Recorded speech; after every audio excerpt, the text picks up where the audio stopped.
A year ago, I thought my life was over. 2 retrenchments in 1 year. Everything I'd built, gone. Twice. I had to rebuild from scratch.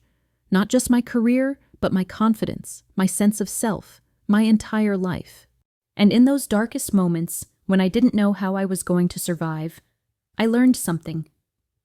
You don't rebuild your life with one big moment. You rebuild it with tiny, daily choices.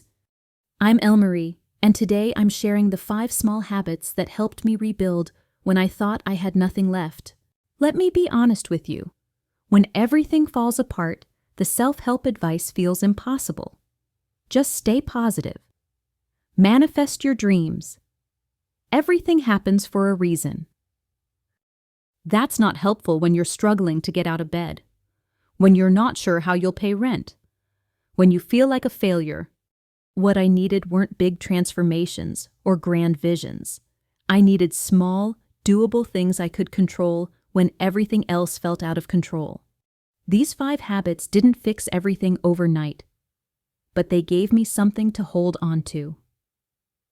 They proved to me, one day at a time, that I could survive this. And eventually, that I could build something new.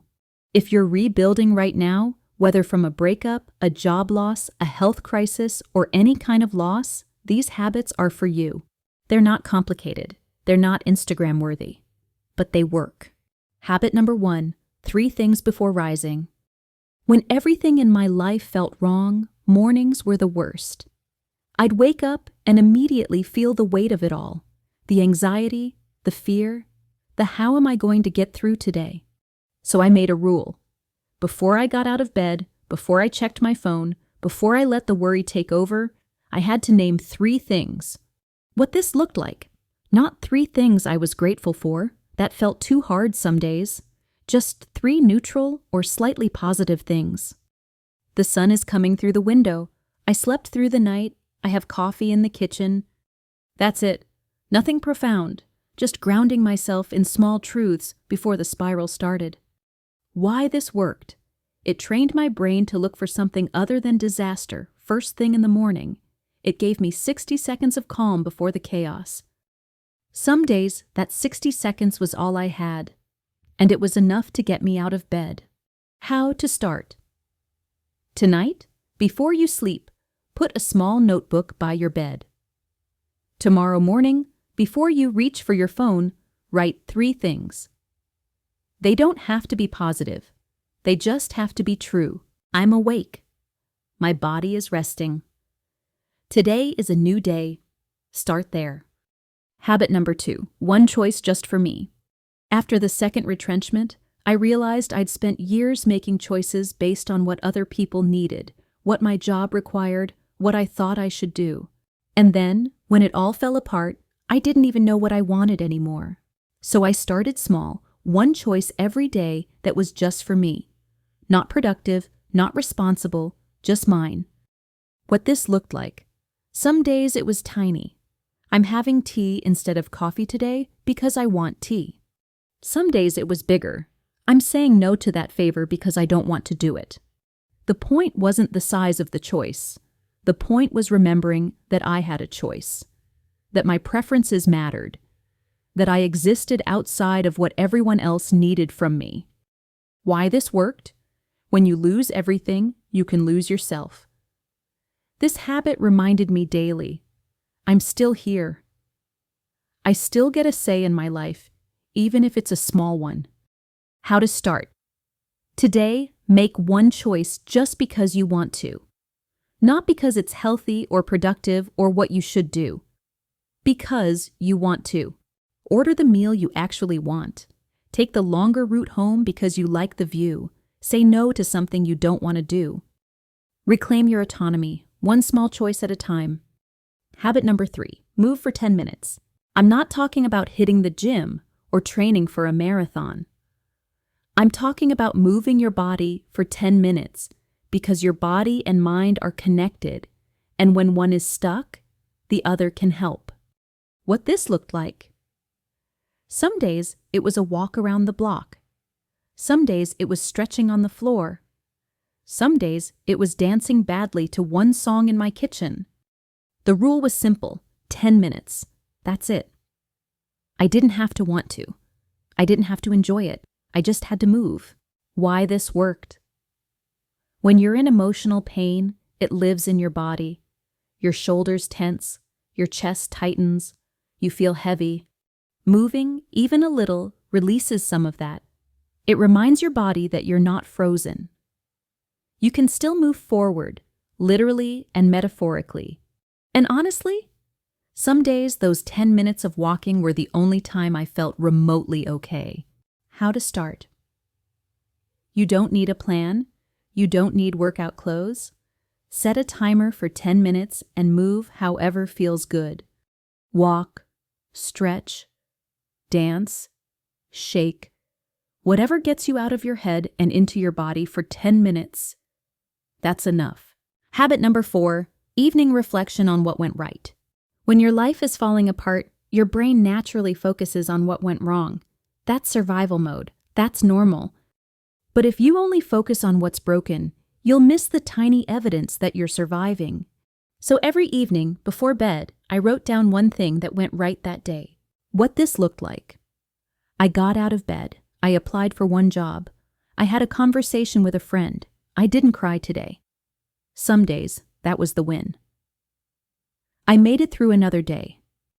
It didn't have to be big. It just had to be true. Why this worked? Rebuilding is slow. So slow that you can't see progress day to day. But when you write it down, you create evidence. After a week, I could look back and see, I'm not where I was 7 days ago. I'm moving, even if it's inch by inch. That evidence kept me going when I wanted to give up. How to start? Get a small notebook. Every evening, write one thing that went right today, even if it feels insignificant, especially if it feels insignificant. The small wins add up. They're proof you're rebuilding, even when it doesn't feel like it.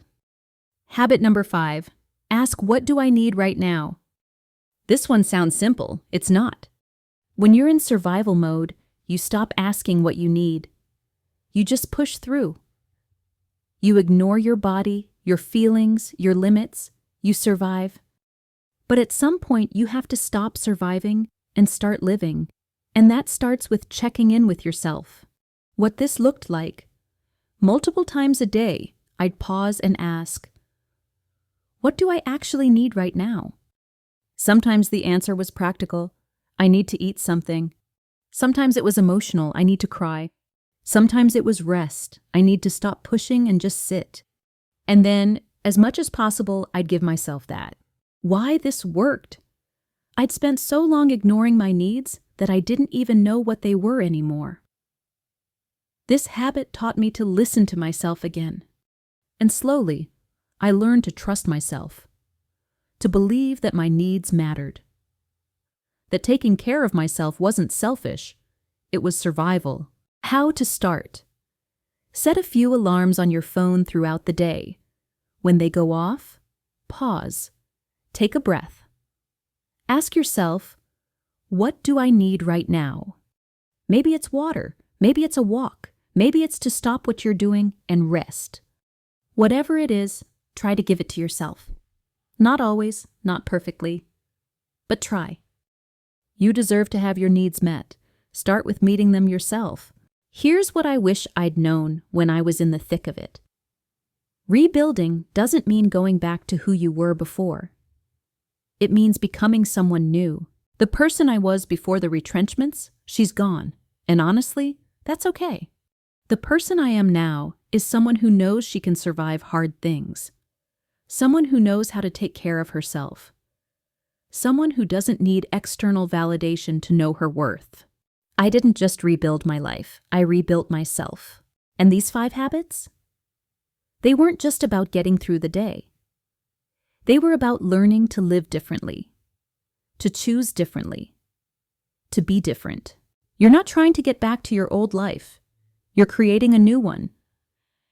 And it might be better than anything you had before, but you have to survive first, one small habit at a time. So here they are again, 5 small habits that helped me rebuild. 1. 3 things before rising. 2. One choice just for me. 3. Move for 10 minutes. 4. Evening reflection on what went right. 5. Ask what do I need right now? Pick one. Just one. Don't try to do all 5 perfectly. Start with the one that feels doable today.